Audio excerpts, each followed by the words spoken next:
This is Marc Tobias with George Aguero. We're at Dade Lock and Key near Miami, Florida. No, in Miami, Florida. In Miami, Florida. It's hard to tell. Yeah. George, you've been a locksmith in the locksmith business for 45 years. Yes. We're at a lock shop that you own. This is a major medical dealer, high security locks, Yes. in a fairly influential area of Miami. Yes. So you've serviced a lot of high-end facilities, government facilities. You know the lock business. A little bit. A little bit after 45 years. Yeah. Yeah, well, I hope so. Yeah. So I want to talk to you about the automatic key machines now that are coming in.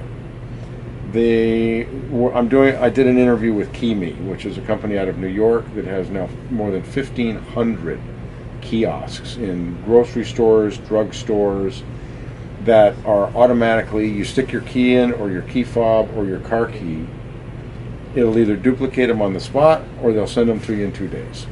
What's their failure rate on it? Very low.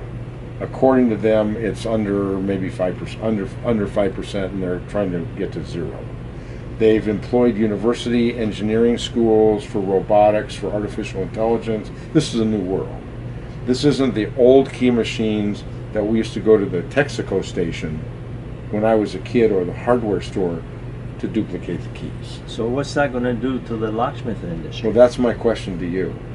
How much your business really, other than because you're a medical dealer, which is the high security lock in America, other than because you're a dealer that have a lot of customer base for your Schlags, your Quicksets, all the common keys, the not high security keys, how much of your revenue do you really derive for cutting those keys? Mostly it's 10 to 15%.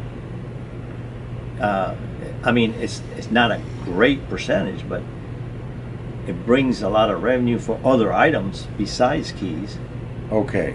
So there's a walking trade that comes in and sees any other items that we have on But our that's show. the business model from your side. Yes. Let's talk about the consumer. How many lock shops in the Miami area, real lock shops, are there now? And we were talking off camera, not very many. Not very many. And you got to drive in traffic, spend money on gas, plus the hassle to get keys duplicated. So you're a consumer, you need a copy of the key for your kid, for your house cleaner, whatever. Why would you go to a lock shop if all you need is a key duplicate rather than Home Depot, Lowe's, or one of these key machines at the grocery store? Well, most of them that you've just mentioned right now have a pretty big failure rate, so they're very disgusted with that. How do you know that? When they show up, they say, we've been to Home Depot 3 times, still can't get it right. We've been to other hardware stores, they still can't get it right. Can you do it right? We generally do 99% correct. Now, you're talking about something that is going to be almost a 0 failure rate. Yeah, let's say they have a 3% failure rate. That could be acceptable. Again, as a consumer, if you're at, I don't know what your stores are down here, Kroger's. You mean grocery stores? Grocery store? No, you have Publix, Sedano's, and okay, let's talk Publix. Let's say there's a KeyMe kiosk in Publix, and you think, oh, I need a key copy for $4, $5.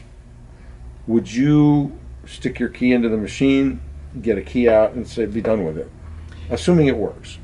If I wasn't in the business, yeah, I probably would tempt to try it, yes.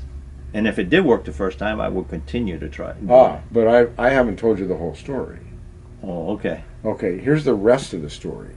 What KeyMe has designed, the company started because 5 years ago, the owner who I interviewed yesterday, his wife got locked out of her apartment in New York, cost $200 to get back in because the locksmith came, this is New York, yeah, drilled the lock. Okay, $200. So he said, you know, there has to be a better way.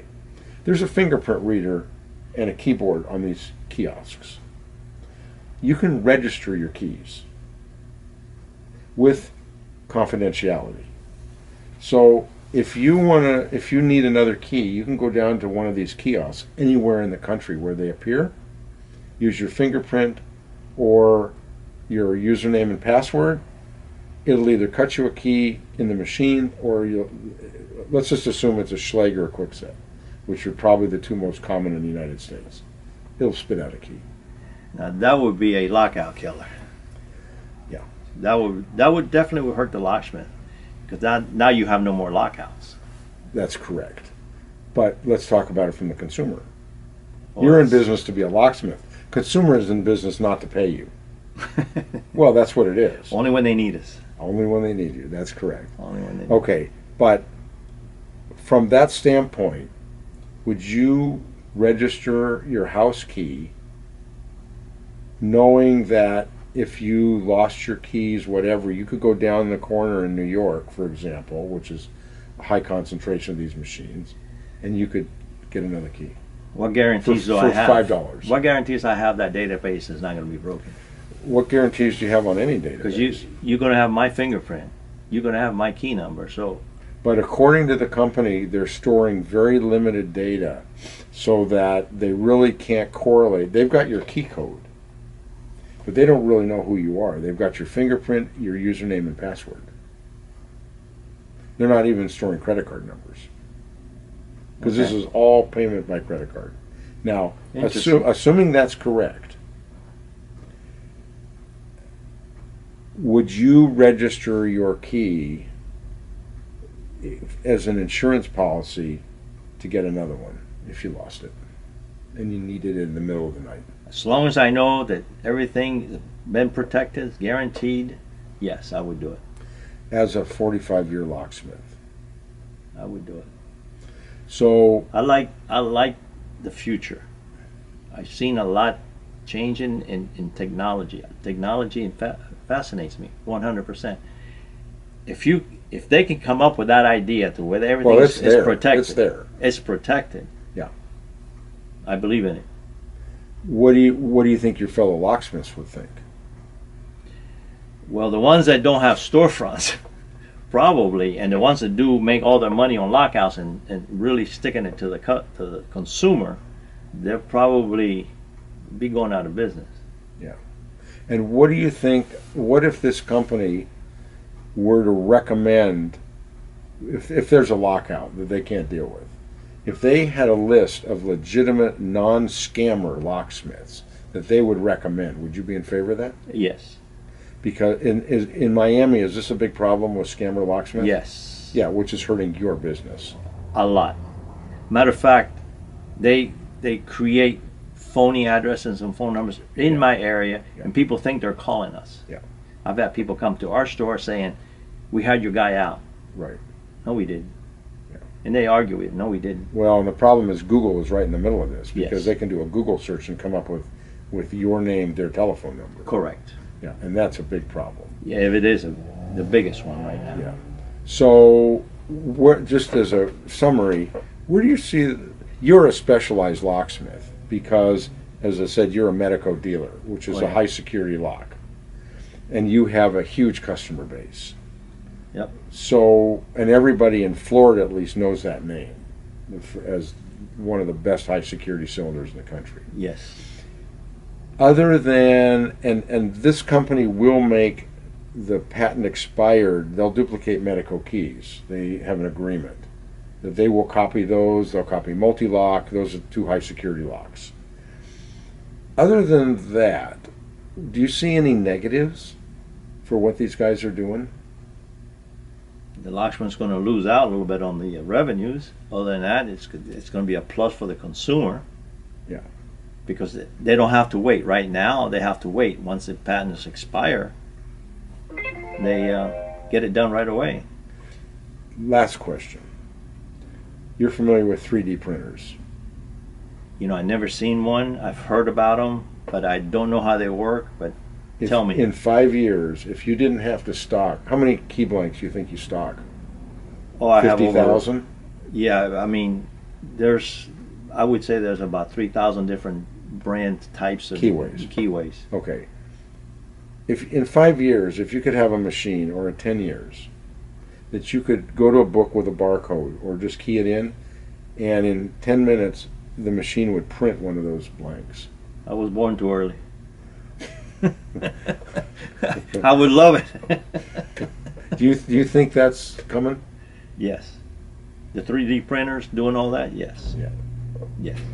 George, it's been a long trip from where you came from in Cuba. Oh yeah. Do you And think- a lot of changes. a lot of changes. A lot of changes, yes. Yep. And so you're going to retire soon? Hopefully. Very, very, very near. Have you enjoyed this business? 100%. It has supported my family. My son went through college. My other was a fireman, went through college as well. Cannot complain. What do you think the future of the locksmith business is, especially because it's moving more towards electronics? It's more specialized in electronics. It's a changing world, and if you don't change with it, they're going to become extinct. The traditional keys, cutting keys, it's going to be evolved to something different that I cannot imagine right now how it's going to be. Well, it already is, because there's more and more electronic cylinders. Yeah, but we don't see it right now, not that much. Yeah. But I'm sure that in the next 5 years it's going to be just like cars driving themselves. We'll wait for that one. Yeah. George, thank you very much. Thank you. This has been a pleasure. We have a long association here. Thanks very much. No, thank you. Wow, the ding was just in time.